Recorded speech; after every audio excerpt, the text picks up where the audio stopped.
గుర్తుపెట్టుకోండి, ఒక్కటే ఒక్క మాట చెప్తున్నాను, గుర్తుపెట్టుకోండి. నువ్వు ఎప్పుడైతే నీ హృదయంలో దేవుని ఎడల ఆశ కలిగి నువ్వు వాంఛిస్తావో, నువ్వు నీ మాటలో దేవునికి తెలియజేస్తావో, అది నీ ఆత్మలో నుండి కానీ, పెదవుల నుండి కానీ, హృదయంలో నుండి కానీ, మనస్సు నుండి కానీ దేవునికి నీ మనవులు తెలియజేస్తావో ఆ దినమందే అవి దేవునికి వినబడతాయి. ఆ దినమందే వినబడతాయి. నువ్వు అనుకుంటుండొచ్చు, నేను రోజు గోజాడి ప్రార్థన చేయాలి, రోజు చేస్తా ఉంటే లైన్ కలుపుతా ట్రై చేస్తా ఉంటే ఎప్పటికో ఫోన్ కలిసిద్ది అన్నట్టుగా ఈ ఫోన్ ప్రాబ్లం దేవుడికి లేదు. కావాలంటే చూడండి, దానియేలు గ్రంథము 10వ అధ్యాయం ఒక్కసారి చూడు. దానియేలు గ్రంథము 10వ అధ్యాయం ఒక్కసారి చూడు. చాలా అద్భుతమైన మాట ఉంది, అండర్లైన్ చేసుకోండి.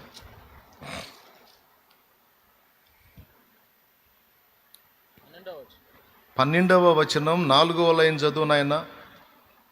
దేవుని ఎదుట నిన్ను తగ్గించుకొని ఆ మొదటి దినము మొదలుకొని నీవు చెప్పిన మాటలు వినబడినవి గనుక నీ మాటలను బట్టి నేను వచ్చి తిని. ఆ మాటను ఎప్పుడన్నా ఆలోచించారా? ఎంత స్పష్టంగా చెప్తున్నాడో చూడు. ఇదిగో దానియేలు, భయపడకుము, నీవు తెలిసి కొనవలెనని నీవు మనస్సును అప్పగించి దేవుని ఎదుట నిన్ను తగ్గించుకొనిన ఆ మొదటి దినము ఆ రోజే, ఆన్ ది స్పాట్, ఆ రోజే, ఆ మొదటి దినం మొదలుకొని నువ్వు దేవునికి చెబుతూ వచ్చిన మాటలు వినబడినవి గనుక నీ మాటలను బట్టి నేను వచ్చి తిని అన్నాడు. ఒక సంవత్సరం తర్వాత వినబడతాయా? 6 నెలల తర్వాత వినబడతాయా?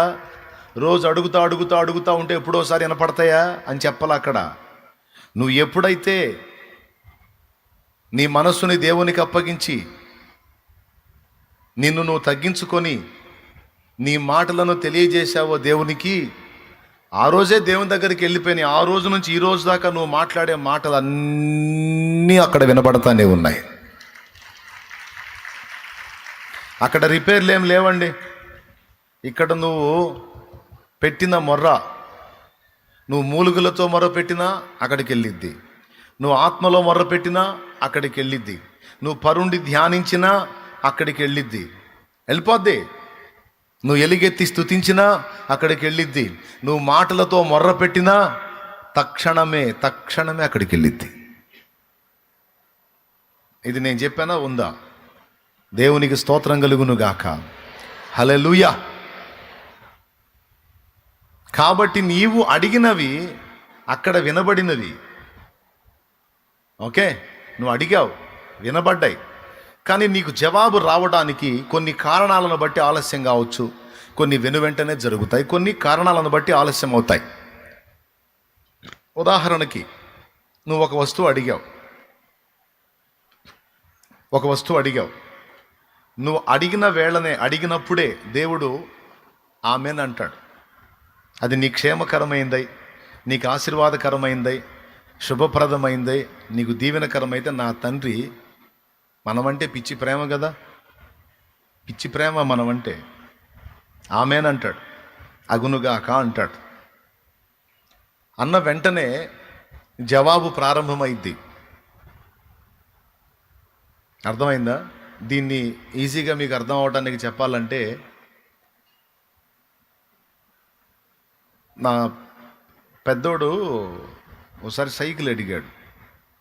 ఒకసారి శాంతినగర్లో ఉన్నప్పుడు సైకిల్ అడిగాడు. దాన్ని ఇస్తానో ఇవ్వనని నేను చెప్పలా. వాడు అడిగాడు, నేను అక్కడ ఆర్డర్ చేశా. అడిగినప్పుడే ఏ టైపుది కావాలి, ఎలాంటిది కావాలని కనుక్కొని వాడికి ఏది క్షేమకరమో దాన్ని ఎంపిక చేసి దాన్ని ఆర్డర్ చేశా. వాడు చెప్పిన రోజే ఆర్డర్ చేశా. అయితే టైం తీసుకుంది. ఆ సైకిల్ అంటే కొద్దిగా ఒక 4 రోజులు పట్టిద్దండి, తెప్పిద్దాం, మీరు చెప్పారుగా తెప్పిద్దాం అన్నాడు. తెప్పించండి అన్నాను. ఇప్పుడు కంపెనీ వాడు తెప్పించాలి కదా దాన్ని. తీసుకొచ్చిన తర్వాత మళ్ళీ సైకిల్ ఎట్టొచ్చి తెలుసా, రెడీ అయ్యి రాదు, విడి పార్ట్స్ వస్తాయి, వాటన్నిటిని బిగిస్తాడు. వెళ్ళి కలిస్తే వచ్చినాయండి, ఇగో వచ్చినాయండి, మొత్తం బిగించి ఇవ్వాలి, రోజు పట్టిద్ది అన్నాడు. 5 రోజులు వీడు అడుగుతున్నాడు. వీడు డౌట్ అయింది, మా అయ్య ఇంటనాడా ఇంటలేదా, మా నాన్న ఇంటనాడా ఇంటలేదా, జవాబు ఇస్తాడో ఇవ్వడో, తెస్తాడో తేడో అడుగుతున్నాడు. వాడు నాకు ఆ విషయం తెలియజెప్పిన మొదటి దినమందే వాని ప్రార్థనకు జవాబు వచ్చింది. దేవునికి స్తోత్రం. తండ్రిగా వాడు నాకు మొరపెట్టాడు, నేను వాడికి ఆన్సర్ స్టార్ట్ చేశాను. అయితే ఇప్పుడు వెంటనే ఇలా అని తీసుకొచ్చి ఇవ్వలేను, వాడికి ఆ వస్తువు రెడీ కావాలి, దానికి టైం తీసుకుంటుంది. కొన్ని వెంటనే దొరుకుతాయి, రెడీగా ఉంటాయి, ఉన్న వాటిని అలాగ తీసుకొచ్చి ఇచ్చేస్తాం. కొన్ని ఏమో రెడీ కావాలి, 5 రోజులు టైం పట్టింది. తర్వాత తీసుకొచ్చి సైకిల్ ఇంటికాడ పెడితే వాడు ఆశ్చర్యపోయాడు.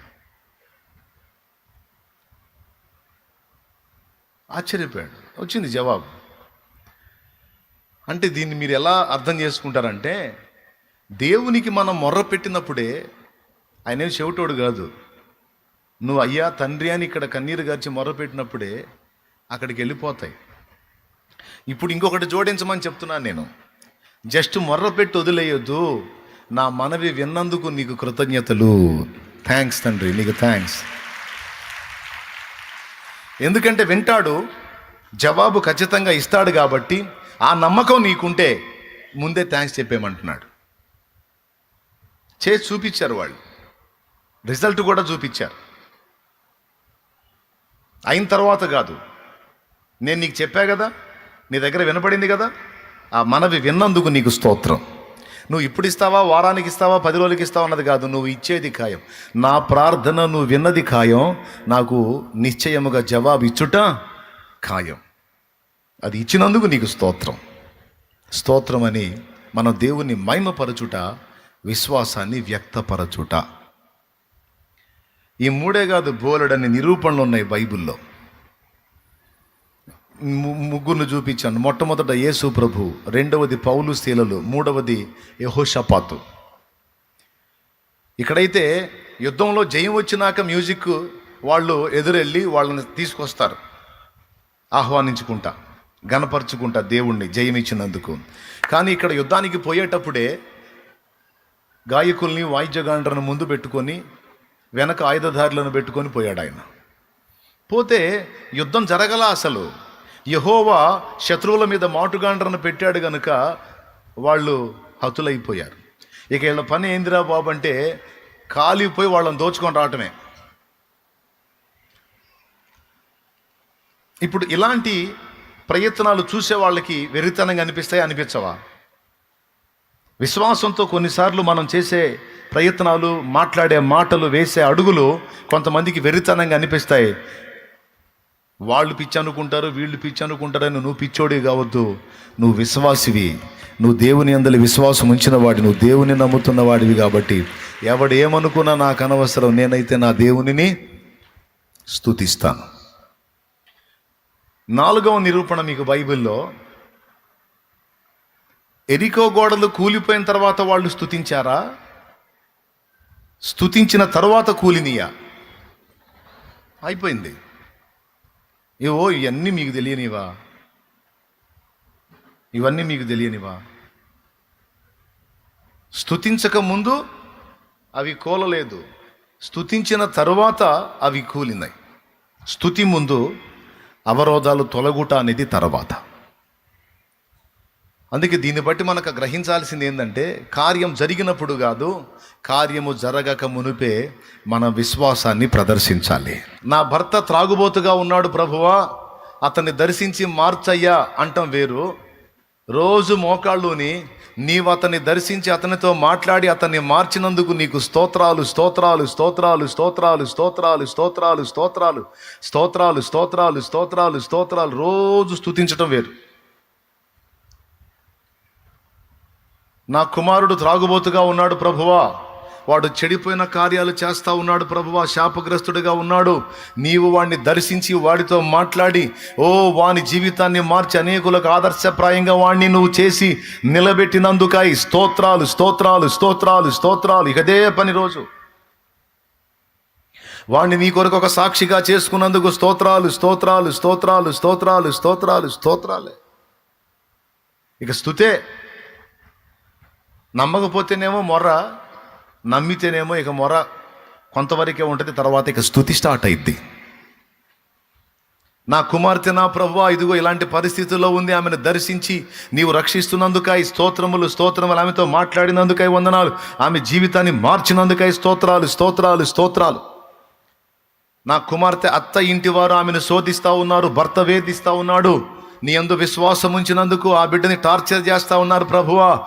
వాళ్ళని కూడా నీవు దర్శించి మారుస్తున్నందుకు, నా బిడ్డకి అవరోధాలు లేకుండా స్వేచ్ఛనిస్తున్నందుకై స్తోత్రం స్తోత్రం స్తోత్రం నువ్వు చెయ్యి, నేను చెప్పినట్టు చెయ్యి, నువ్వు నేర్చుకోండి. ఇది గతంలో చెప్పే మళ్ళీ ఒకసారి గుర్తు చేస్తున్నాను నేను. ఇది చేయండి, తర్వాత చూడండి. కానీ ఇన్ని విన్నా కూడా మళ్ళీ మోకాళ్ళు వేయగానే అడుక్కోవటం, లేచిపోవటం, 4 ముక్కలు అప్పచెప్పటం, లేచిపోవటం. ఇది కాదు, నేను చెప్పినట్టు చేయి. నువ్వు నీ ప్రాంతాన్ని దర్శించమని స్తోత్రాలు చెప్పు. నువ్వు ఏ విషయంలో సఫర్ అవుతున్నావు?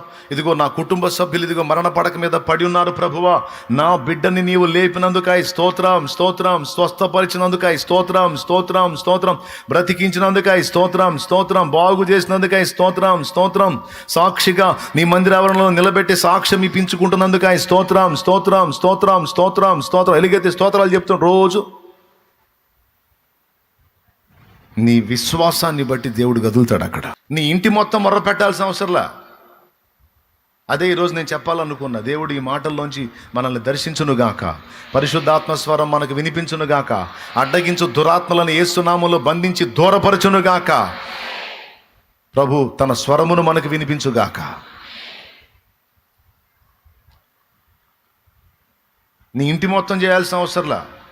ఇంట్లో ఒక వ్యక్తిగా ఉండి నీవు విశ్వాసమును బట్టి మొర్రపెట్టి స్తుతించినట్లయితే నా దేవుని కార్యాలు జరుగుతాయి. ఇశ్రాయేలు సర్వ సమాజము = ఒక్క మోషే. మీకు తెలుసా, ఐగుప్తులో జరిగినటువంటి సూచక్రియలు మాత్కార్యాలన్నీ ఎవరి విశ్వాసాన్ని బట్టి దేవుడు చేశాడో తెలుసా? ఇశ్రాయేలు విశ్వాసాన్ని బట్టి కాదు. మోషే ఒకడి విశ్వాసమే ఎన్ని పనులు చేసిందో మీరు ఊహించండి ఒక్కసారి. ఐగుప్తు రాజైన ఫరో అప్పట్లో అగ్రరాజ్యాధినేత, వాడు మహామూర్ఖుడు, సైకో. అలాంటి వాడికి అరికాళ్ళలోంచి వచ్చింది షేకు, వణుకు, కలవరపోయాడు బిడ్డ. స్టార్టింగ్లో మోషే చేసిన కొన్ని పనులు వాళ్ళ మాంత్రికులు కూడా చేస్తే అనుకున్నాడు. తర్వాత ఇక మోషే చేసే పనులు వాళ్ళు చేయట్లే, దెమ్మ తిరిగింది. అంతేకాదు దారుణమైన పరిస్థితులు ఎదుర్కొన్నారు. చివరికి వాడు దండం పెట్టి ఐగుప్తులంతా సొమ్ము ఇశ్రాయేలుకి అప్పచెప్పి సాగనంపే పరిస్థితి వచ్చింది. ఇదంతా ఎవరి విశ్వాసమో తెలుసా? మీరు నమ్మండి నమ్మకపోండి, ఒక్కని విశ్వాసము. అది ఒక వ్యక్తి ఇంత విశ్వాసాన్ని కనపరిస్తే అంత కార్యం జరిగిద్దా అంటే జరిగి కనపడుతుంది. అక్కడ తీసేయి. ఎర్ర సముద్రం దగ్గర ఎర్ర సముద్రాన్ని దేవుడు పాయలు చేసిన ఘట్టం మీకు అందరికీ మస్తు సార్లు తెలుసు. ఎర్ర సముద్రం దగ్గర మీరు ఆలోచించండి, కావాలంటే ఆ సన్నివేశం చదవండి మీరు. ఇశ్రాయేలు సర్వ సమాజము దేవుణ్ణి నమ్మారా, మోషే మీద సణిగారా? అక్కడ ఏముందో ఒకసారి చూస్తారా? నిర్గమాకాండం 14వ అధ్యాయం ఒకసారి చూడండి, తొందరగా చూడాలి. 12వ వచనం చదువు. మా జోలికి రావద్దు, ఐగుప్తులకు దాసు. 11వ వచనం నుంచి చదివితే కొంచెం ఇంకా బాగుంటుందిగా. అంతటి వారు మోషేతో, ఐగుప్తులో సమాధులు లేవని ఈ అరణ్యములో చచ్చుటకు మమ్మను రప్పించితివా? మమ్మను ఐగుప్తులో నుండి బయటకు రప్పించి. 10వ వచనం నుంచి చదివితే ఇంకా బాగుంటుందిగా. ఫరో సమీపించుచుండగా ఇశ్రాయేలీలు కన్నులెత్తి. ఇశ్రాయేలీలో కొంతమందా లేకపోతే ఇశ్రాయేలీలా? ఇశ్రాయేలీలు కన్నులెత్తి. ఇశ్రాయేలీలు అందరూ ఇశ్రాయేలీలు కన్నులెత్తి ఐగుప్తీయులు తమ వెనుక వచ్చుట చూచి మిక్కిలి భయపడి యెహోవాకు మొరపెట్టిరి. మొరపెట్టారు. అంతట వారు మోషేతో మొరపెట్టి ఏం చేయాలా? స్తుతించాలి, సనగకూడదు. కానీ వీళ్ళు చూడు, అయ్యో దేవుడా మమ్మల్ని కాపాడు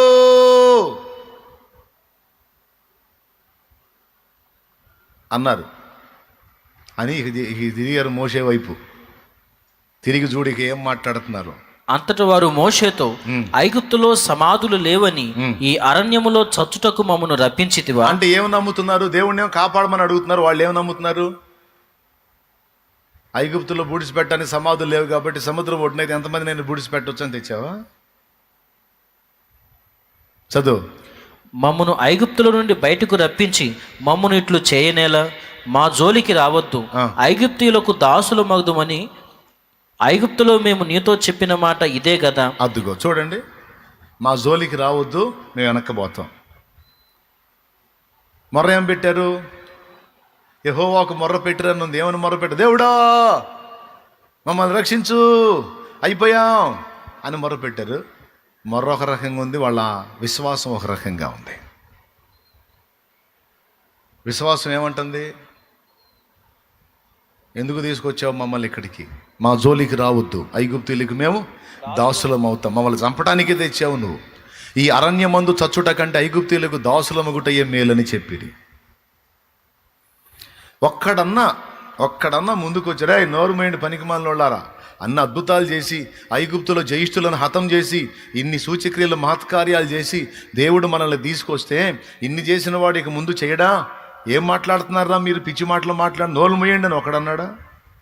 ఒకడన్నాడా? తర్వాత చదువు. అందుకు మోషే భయపడుకు. అద్దుగద్దుగద్దుగా చూసారా?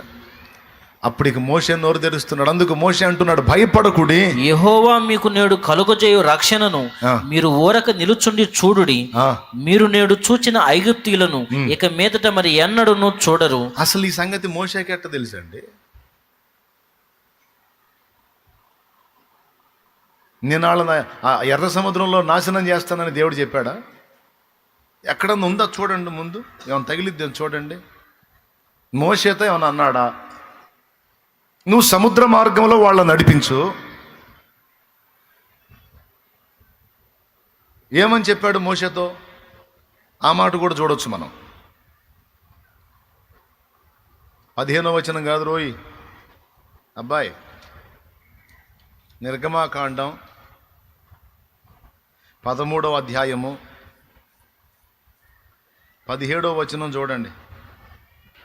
మరియు ఫరో ప్రజలను పోనీయగా దేవుడు, ఈ ప్రజలు యుద్ధము చూచున్నప్పుడు వారు పశ్చాత్తాపడి ఐగుప్తుకు తిరుగుదురేమో అనుకుని ఫిలిష్తీయుల దేశము సమీపమైనను ఆ మార్గమున వారిని నడిపింపలేదు. అయితే దేవుడు ప్రజలను చుట్టూ దారియగు ఎర్ర సముద్రపు అరణ్య మార్గమున నడిపించెను. ఇశ్రాయేలు యుద్ధ సన్నద్ధులై ఐగుప్తుల నుండి వచ్చిరి. దేవునికి స్తోత్రం కలుగును గాక. చూడండి 14వ అధ్యాయం 1వ వచనం చదువునానా. మరియు యెహోవా మోషేతో ఇలాగు సెలవిచ్చెను, ఇశ్రాయేలు తిరిగి పిహాహిరోతు ఎదుటను అనగా మిగ్దోలుకు సముద్రమునకు మధ్యనున్న బయల్సెఫోను ఎదుటను దిగవలెనని వారితో చెప్పుము.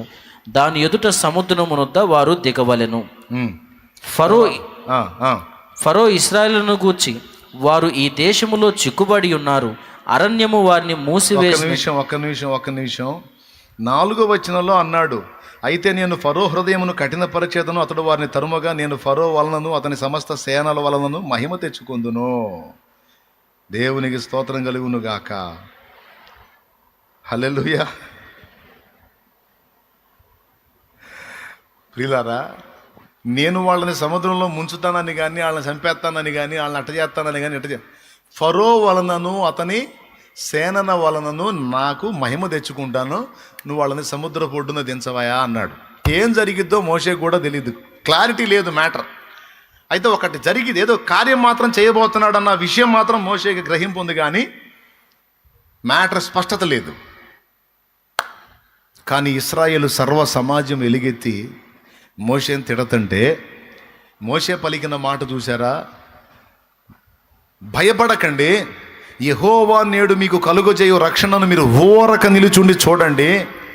మీరు నేడు చూచిన ఐగుప్తీయులను ఇక మీదట మరి ఎన్నడూ చూడరు అన్నాడు. దేవునికి స్తోత్రం కలుగును గాక. కూసాక ఇంకేం లేదు, కూసో. అంత మడిసి బల్లికి భయపడి చేస్తానులే. దేవునికి మహిమ. ఎక్కడో చాగామండి. బల్లి వస్తే ఆమెతో బైబిల్ పెట్టేయాలి, దాని మీద కూటం ఎందాక అదే ఉంటుంది దాని కింద. ఇప్పుడు అదే చెబుతుంది. భయపడకడేం చెబుతుంటే మళ్ళీ దిగుతూ ఉన్నారు. దేవునికి స్తోత్రం. ఎక్కడో చాగాం ఏమో.